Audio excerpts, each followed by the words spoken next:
Okay okay.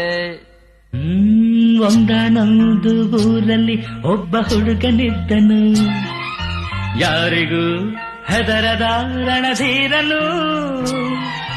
ರಾವಣನಂಥವನೊಬ್ಬ ಅವನ ಸಾಕುತ್ತಿದ್ದನು, ಕಾರಣ ಹುಡುಗನು ಅನಾಥನು.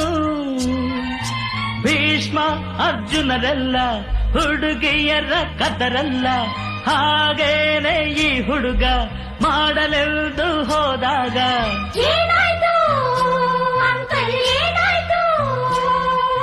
ಪ್ರೀತಿಯ ಕಡಲಲ್ಲಿ ಬಿದ್ದನೋ.